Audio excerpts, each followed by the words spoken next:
आप लोगों ने इतना प्यार दिया, इतना विश्वास दिया, ऐतिहासिक बहुमत 117 में से 92 सीट आज तक आपने किसी पार्टी को नहीं दी थी। लेकिन सरकार संभालने के बाद पता चला कि सरकार चुनाव जीतना तो आसान था, सरकार चलानी कितनी मुश्किल है। इतना गंद छोड़ के गए हैं ये पिछले वाले, इतना गंद छोड़ के गए हैं, मैं क्या बताऊं आप लोगों को। पंजाब का बुरा हाल करके गए हैं। नशे को ही ले लो, पंजाब जो एक वक्त पंजाब का नाम नंबर 1 टॉप पे होता था पर कैपिटा इनकम में, प्रति व्यक्ति आय में नंबर 1, पंजाब सबसे अमीर सूबा माना जाता था, आज 17वें नंबर पे, 17th नंबर पे आ गया। आज पंजाब का बच्चा, पंजाब की जवानी, पंजाब के छोटे छोटे बच्चे नशा कर रहे हैं। पूरे पंजाब को नशे में धकेल दिया। कहां से आया ये नशा? अपने आप तो आया नहीं। किसने घर घर के अंदर किसने फैलाया ये नशा? मुझे कहने की जरूरत नहीं है, हमारे से पहले वाली जो सरकारें थी उनके मंत्री अपनी सरकारी गाड़ियों के अंदर नशा घर घर डिस्ट्रीब्यूट किया करते थे। नशे के इंटरनेशनल स्मगलर उन मंत्रियों के घरों के अंदर रुका करते थे, ये रिकॉर्ड में है। पंजाब को बर्बाद करके चले गए। मुझे नहीं, हमारे कहा जाता है ना कि धर्म में कहा जाता है कि हर कर्म की सजा तो मिलती है। इन लोगों को सजा तो मिलेगी, भगवान सजा देगा, कानून सजा दे ना दे, लेकिन भगवान जरूर इनको सजा देगा। और मुझे लगता है कानून भी सजा देगा एक दिन इन लोगों को। जब हम लोगों ने सरकार संभाली, सबसे बड़ा चैलेंज हमारे लिए ये था, नशा कैसे खत्म करें, नशा कैसे, पंजाब की जवानी को, पंजाब के बच्चों को, पंजाब के परिवारों को कैसे वापस लेके आए। अब नशे के विरुद्ध युद्ध शुरू हुआ है पिछले कुछ महीनों से। कुछ महीने पहले अगर मैं लोगों के बीच में जाता और कहता कि अगर आपके यहां कोई नशा बेच रहा है तो हमें बताओ, मुझे नहीं लगता कोई बताता। लोगों को डर लगता था, लोगों को भरोसा नहीं था। लोग कहते थे पुलिस भी मिली हुई है, प्रशासन भी मिला हुआ है, सरकार भी मिली हुई है। मैंने देखा था एक वीडियो के अंदर पंजाब के नशे के ऊपर कई फिल्में बनी हैं। कहता है जी सरकार ही नशा बिकवाती है। आज 3-4 महीने के बाद माहौल बदल चुका है। इतने पिंड, इतने गांव पंजाब के अंदर कहानियां सुनने को मिल रही है। अब गांव के गांव तस्करों को पुलिस को पकड़वा रहे हैं कि ये भी बेचता है, ये भी बेचता है। लोगों का भरोसा बढ़ गया है कि अब पुलिस, प्रशासन और सरकार मिलके नशा खत्म करने पे लग गए हैं। लोगों का भरोसा बढ़ गया। मैं और मान साहब अभी कई जगह गए थे, कई गांवों में गए थे, लोगों से बात की, लोगों ने बताया, उन्होंने पकड़ पकड़ के अपने गांव के नशा तस्करों को पुलिस के हवाले किया। लोग अब खुद जिम्मेदारी लेने लगे। उनके गांव में जितना नशा करने वाले लोग थे, लोग उनका इलाज खुद से करवा रहे हैं। लोगों को भरोसा।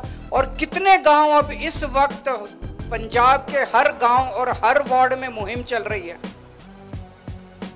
कि अपने को हर वार्ड को, हर गांव को नशा मुक्त, 100% नशा मुक्त करना। और कई गांव हो गए हैं 100% नशा मुक्त। बहुत बड़ा काम था। मुझे लगता है मरेंगे, ये सत्ता तो आनी जानी है, चुनाव आने जाने हैं, कोई जीतता है कोई हारता है, चलता रहता है, लेकिन मुझे लगता है मरेंगे तो सबसे बड़ा सुकून ही होगा। ऊपर वाले के पास जाएंगे तो कहते हैं ना, ऊपर वाले के पास जाके हिसाब देना होता है, तो ऊपर वाले के पास जाएंगे तो बड़े सुकून के साथ कह सकते हैं कि हमने बच्चों को नशे से बाहर निकाला था, पूरी कोशिश करके, पूरी ईमानदारी के साथ। जब हमने सरकार संभाली तो पता चला सारा खजाना खाली था, कुछ था ही नहीं, घाटे में चल रहा था सब कुछ। पुरानी सरकारें, कैप्टन साहब भी कहते थे, अकाली दल वाले भी कहते थे, खजाना खाली, खजाना खाली। सारा खजाना लूट के ले गए लोग।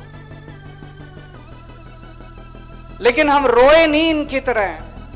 एक भी स्टेटमेंट दिखा दो जब मान साहब ने या मैंने कहा हो खजाना खाली है जी, ये काम नहीं हो सकता। हमने कभी नहीं कहा।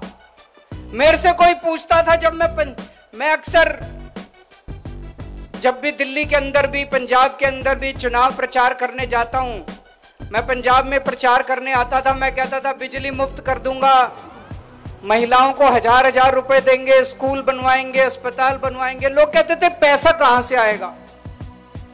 मैं कहता था बनिए का बेटा हूं, हिसाब किताब आता है, कहीं से लाऊं पैसा ले आऊंगा, चिंता ना करें।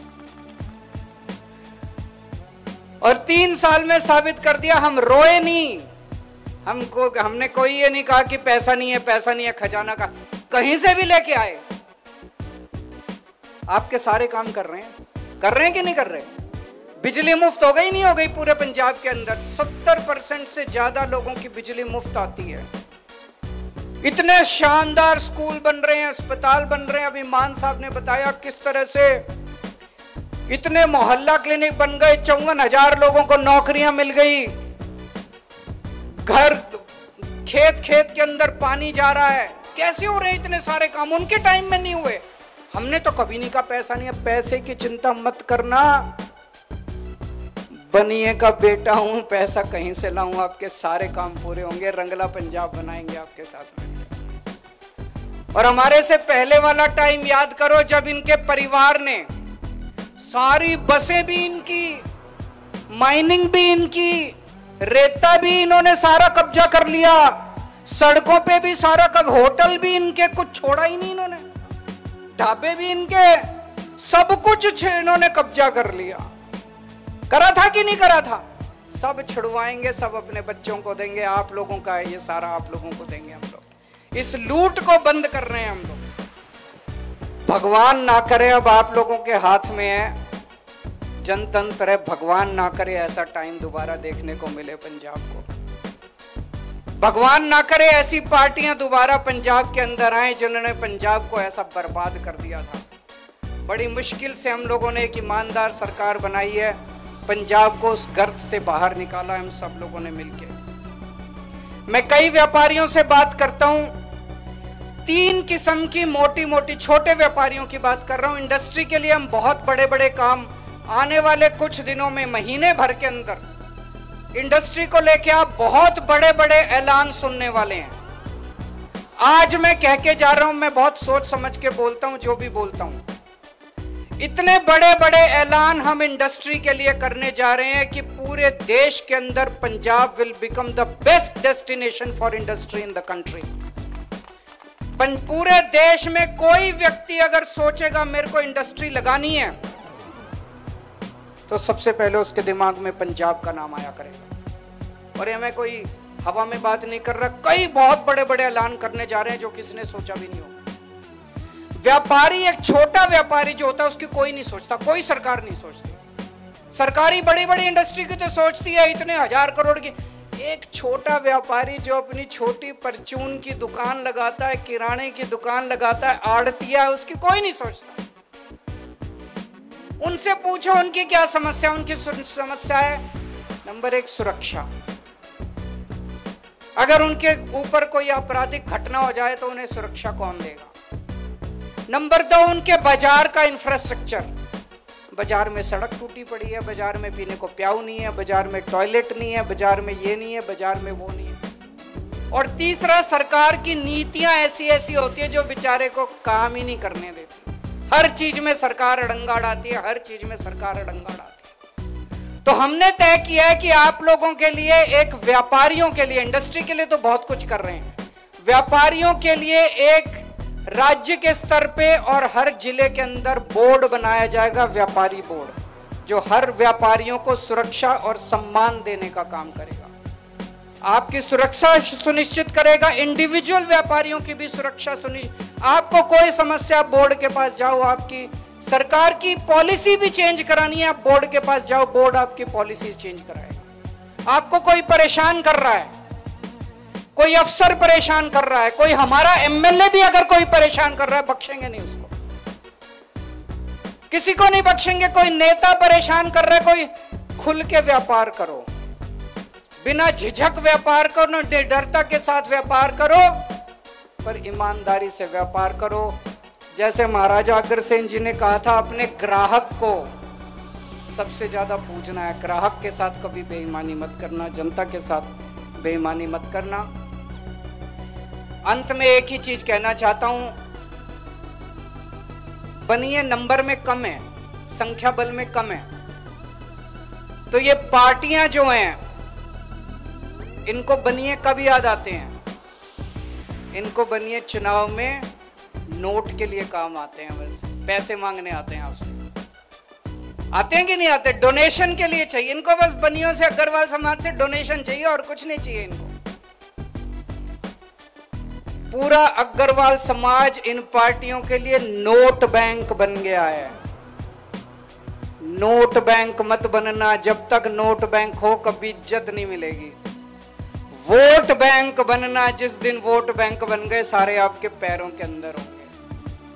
हमें ना आपका नोट बैंक बनाना, ना आपको वोट बैंक बनाना, हम आपको पंजाब की तरक्की में आज भागीदार बनाने के लिए आए।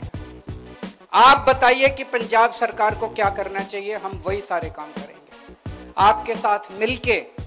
जो आपने हमें मौका दिया, 2022 में इतना भारी बहुमत दिया, आपके साथ मिलके 3 करोड़ पंजाबियों के साथ मिलके हम एक रंगला पंजाब बनाएंगे, लोगों की सेवा करेंगे। बस यही हमारी इच्छा है। बहुत बहुत शुक्रिया।